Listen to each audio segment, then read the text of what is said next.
Welcome to মুনমুনির classroom. আমরা করছি model question paper 5-এর part 2, যেটা 435 পৃষ্ঠা পাবে ক্লাস 12-এর। আচ্ছা, প্রথম হচ্ছে কি 4-এর বি, 100 গ্রাম জলে কত পরিমাণ বা কত গ্রাম NaCl যোগ করে জলের হিমাঙ্ক 0.2 কেলভিন কমে। দেওয়া KF এর মান দেওয়া আছে, I এর মান দেওয়া আছে। ফর্মুলাটা কী হবে? del T equal to I KF W2 into 1000 by M2 W1। এখানে ভ্যালুগুলো সব লিখে নিয়েছি, কোনটার কী মানে আর কোনটার কী হবে।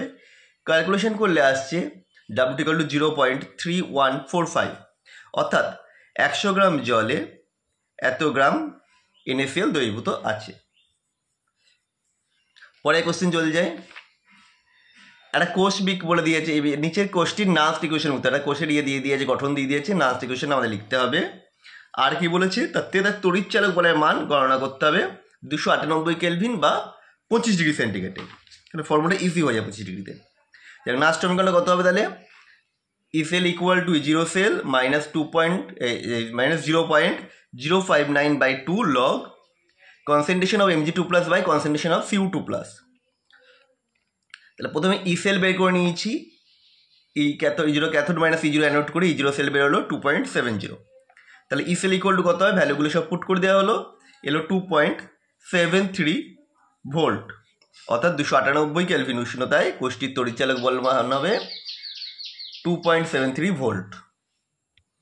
পরেরটা অথবা কোশ্চেন, কোলরাসের সূত্র লিখতে হবে আর অসীম লঘুতায় অ্যাসিটিক অ্যাসিডের মোলার পরিবাহিতা বের করতে হবে।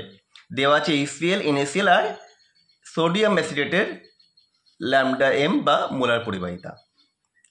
দেখো, প্রথমে ওই কোলরাসের সূত্র লিখছি। অসীম লঘুতায় কোনো তড়িৎ বিশ্লেষ্য পদার্থের দ্রবণের মোলার পরিবাহিতা উক্ত পদার্থটির সংগঠক ক্যাটায়ন ও অ্যানায়ন সমূহের মোট মোলার আয়নীয় পরিবাহিতার সমষ্টির সমান। তারপরে কি আছে? Lambda 0m acetic acid equal to কত হবে? Lambda 0m HCl plus lambda 0m sodium acetate minus lambda 0m NaCl। কারণ দেখো এখান থেকে এখানে কী হয়েছে? অ্যাসিটিক অ্যাসিড করলে পরে এখানে Cl এক্সট্রা, এখানে Na এক্সট্রা, NaCl এক্সট্রা হয়েছিল, এই বিয়োগ করে দিলাম, করলে ভ্যালু আসছে 391 ohm inverse semi square mole inverse. পরে কোশ্চেন, তড়িৎ বিশ্লেষণ পদ্ধতিতে অ্যালুমিনিয়াম নিষ্কাশনে ব্যবহৃত তড়িৎ বিশ্লেষণের সংযুক্তি লিখতে হবে আর তড়িৎ দ্বারে সংঘটিত বিক্রিয়াগুলো লিখতে হবে। দেখো, তড়িৎ বিশ্লেষণ পদ্ধতিতে অ্যালুমিনিয়াম নিষ্কাশনে ব্যবহৃত তড়িৎ বিশ্লেষণ সংযুক্তি হচ্ছে বিশুদ্ধ অ্যালুমিনা 20%, ক্রায়োলাইট 60% এবং ফ্লুসপার 20%। ব্যাকের এদের সংকেতগুলো দেওয়া আছে। এবার তড়িৎ দ্বারে বিক্রিয়া, ক্যাথোড বিক্রিয়া কি না? Al3+ লিকুইড প্লাস 3 ইলেকট্রন, তিনটে গ্রহণ করলো, অ্যারো তৈরি হবে Al। আর অ্যানোড বিক্রিয়া দুটো আছে, C+O2 অ্যারো তৈরি হবে CO+2e অথবা C+2O2- তৈরি হবে CO2-4e। এবার হচ্ছে হেমাটাইট থেকে আয়রন নিষ্কাশনের ক্ষেত্রে বিগালক হিসেবে কি ব্যবহার করা হবে? আর এটি আয়রন নিষ্কাশনের ক্ষেত্রে আয়রন পাইরাইট উপযুক্ত আকরিক নয় কেন? দেখো, বিগালক হিসেবে ব্যবহার করা হবে CaO, কারণ এখানে আম্লিক ধাতুমল কি CaO থাকে, তাই জন্য। এরপর হচ্ছে আয়রনের একটি খনিজ হলো আয়রন পাইরাইটিস FeS2। এর মধ্যে আয়রনের পরিমাণ বেশি থাকলেও আয়রন পাইরাইটিস থেকে সহজে এবং কম খরচে উচ্চমানের আয়রন নিষ্কাশন করা যায় না। তাছাড়া আয়রন পাইরাইটিস থেকে প্রাপ্ত আয়রনের সালফার থাকায় উৎপন্ন আয়রন ভঙ্গুর প্রকৃতির হয়, তাই আয়রন পাইরাইটিস আয়রনের উপযুক্ত আকরিক নয়। পরে কোশ্চেন, ডি ব্লক মৌলগুলির অনেকগুলো জারণ অবস্থা থাকলেও F ব্লক মৌল কিন্তু এমন হয় না কেন? আর সন্ধিগত শ্রেণীর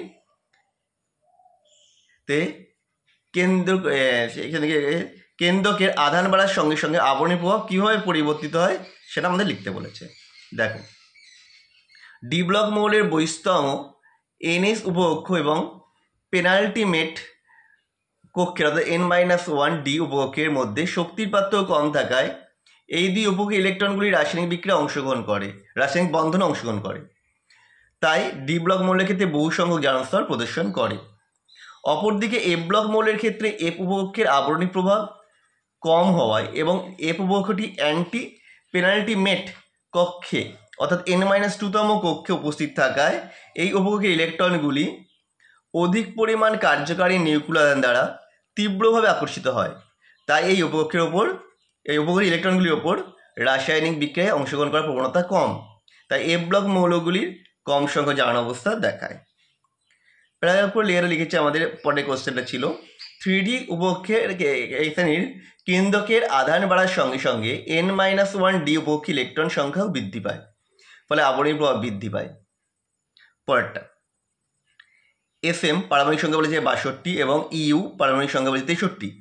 ভালো বিজারক হলো Ce4+, পারমাণবিক সংখ্যা বলেছে 58, এটি জারক পদার্থ কেন? আর স্ক্যান্ডিয়ামের পারমাণবিক সংখ্যা বলে দিয়েছে 21, সবচেয়ে সুস্থির জারণ স্তর কোনটি? ল্যান্থানাইট মৌলগুলি সর্বাপেক্ষা স্থায়ী জারণ অবস্থা হলো +3। SM2+ এবং EU2+ আয়ন দুটি একটি করে ইলেকট্রন বর্জন করে জারিত হয়ে সুস্থির +3 জারণ স্তরে উন্নীত হয়। তাই SM2+ ও EU2+ ভালো বিজারক। আবার Ce4+/Ce3+ সিস্টেমের প্রমাণ বিজারণ বিভব উচ্চ ধনাত্মক 1.74 ভোল্ট। Ce4+ স্বাভাবিক প্রবণতা অনুযায়ী একটি ইলেকট্রন গ্রহণ করে জারিত হয়ে সুস্থির +3 জারণ স্তরে অর্থাৎ C3+ আয়ন উৎপন্ন করে। তাই Ce4 জারক পদার্থ। আর স্ক্যান্ডিয়ামের সুস্থির জারণ অবস্থা হচ্ছে +3। পরের কোশ্চেন,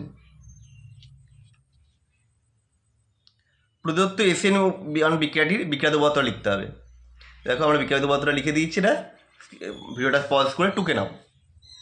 পরেরটা উদাহরণ সহযোগে দেখাও স্ট্র্যাটোস্ফিয়ারে কীভাবে ফ্রেয়নের ওজনকে বিয়োজিত করে। ফ্রেয়নের বিয়োজিত হয়ে মুক্ত Cl ডট অর্থাৎ Cl মুক্তমূলক উৎপন্ন করে, যা স্ট্র্যাটোস্ফিয়ারের ওজন গ্যাসের সাথে বিক্রিয়া করে O2 মুক্ত করে এবং Clও মুক্তমূলক উৎপন্ন হয়, যা পুনরায় O3 সাথে বিক্রিয়া করে আবার অক্সিজেন এবং Cl ডট মুক্ত করে। এই ফ্রেয়ন থেকে উৎপন্ন প্রতিটি Cl ডট মূলক প্রায় লক্ষাধিক O3 গ্যাসের বিয়োজন ঘটিয়ে পরিবেশ দূষণ ঘটায়। এখানে আমরা বিক্রিয়া দিয়ে দিয়েছি, বিক্রিয়া দুটো লিখে নাও। পরের কোশ্চেন আছে, তাই আজকে আমাদের আপাতত ভিডিওটা একটুকুই করলাম, পরের দিনের বাকি পার্টটা আমরা করব। ততক্ষণের জন্য সাথে থেকো, আবার দেখা হবে নেক্সট ভিডিওতে।